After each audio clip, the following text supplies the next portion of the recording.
왜 비상조치가 내려졌는지 한 번쯤 따져봐야 합니다. 단언컨대 지금 우리가 겪고 있는 국정혼란의 주범, 국가위기의 유발자, 헌정질서의 파괴자는 바로 민주당 이재명 세력입니다, 여러분. 존경하는 국민 여러분, 지난 12.3 비상계엄 선포는 21세기 대한민국에서 납득할 수 없는 조치였습니다. 그런데 왜 비상조치가 내려졌는지 한 번쯤 따져봐야 합니다. 대한민국 정부 수립 이후 문재인 정부까지 74년 동안 발의된 탄핵소추안은 총 21건입니다. 그런데 윤석열 정부 출범 이후 거대 야당은 무려 29건의 탄핵소추안을 발의했습니다. 우리 헌정사에서도 세계 어느 나라에서도 이런 야당은 없었습니다.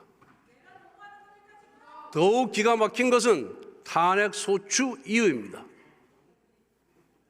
이준석 방통위원장은 임명된 지 단 이틀 만에 탄핵되었습니다.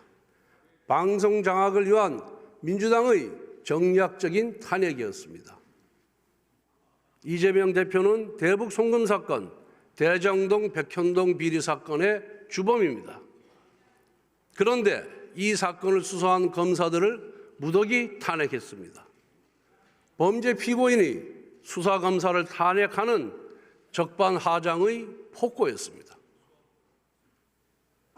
탈원전, 서해 공무원 피살, 집값 통계 조작, 태양광 사업 비리와 같은 문재인 정권의 부정부패 범죄를 감사하였다는 이유로 난데없이 감사원장까지 탄핵하였습니다. 이재명 대표의 재판을 공소유지하는 중앙지검장과 검사들도 탄핵하여 직무를 정지시켰습니다. 이 대표 수사팀의 족쇄를 채워 재판을 지연시키겠다는 목적입니다. 심지어 법무부 장관의 탄핵소추안에는 이재명 대표를 노려봤다는 황당무계한 사유까지 포함시켰습니다. 대통령 탄핵소추 통과 이후 국정안정이 무엇보다 절실합니다. 그런데 한덕수 대통령 권한대행까지 탄핵했습니다. 헌재 재판관 임명과 관련하여 여야 합의를 요청했다는 것이 탄핵 사유였습니다. 세상에 이런 행포가 어디 있습니까?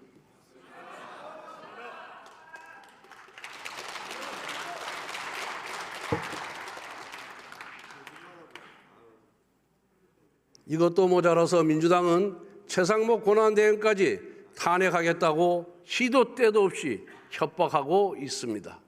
여기에 더해 거대 야당은 현 정부 출범 이후 무려 23번의 특검법을 발의했습니다. 민주당이 발의한 특검법은 위헌적, 위법적 독소조항이 가득합니다. 그것도 여야 합의 없이 강행 처리하였습니다. 또한 야당은 예산 테러까지 했습니다. 민주당은 금년도 예산안을 대폭 삭감하여 단독 처리했습니다. 지역 상품권 1조 원 증액에 반대한다고 보복한 것입니다. 국회 청문회는 또 어땠습니까?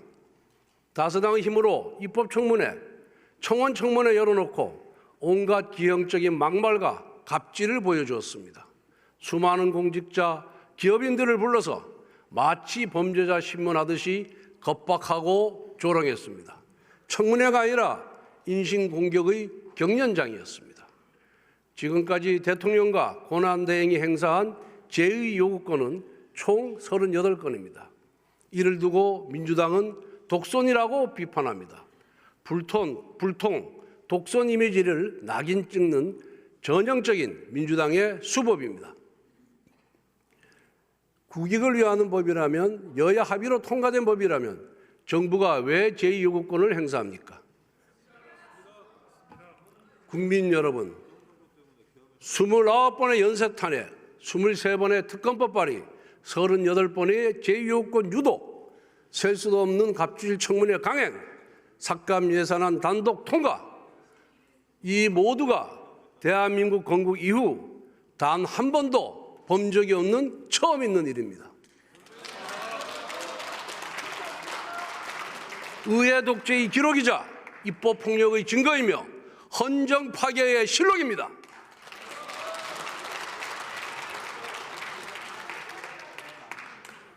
민주당은 의회주의도, 삼권 분립도, 법치주의도 모두 무너뜨렸습니다. 국정은 작동불능 심정지 상태에 빠졌습니다.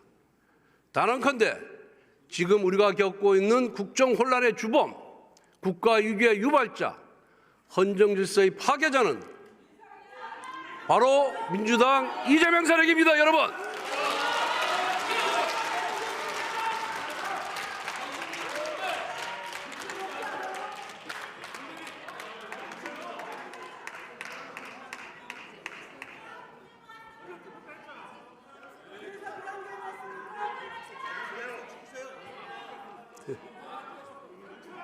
국정 혼란의 목적은 오직 하나, 민주당의 아버지 이재명 대표의 방탄입니다.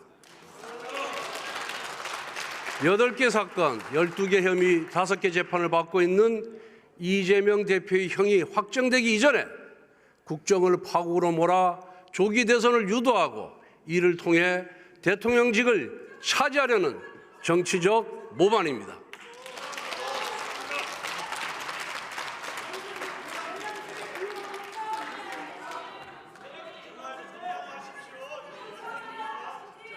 민생도 경제도 팽개치고 대표 한 사람 방탄을 위해 입법 권력을 휘두르는 개인 숭배 세력, 탄핵 특검 말고는 아무것도 할 줄 모르는 불안 조장 세력, 정치를 끝없는 갈등과 대립으로 몰아가는 국민 분열 세력, 이것이 바로 민주당의 본 모습입니다.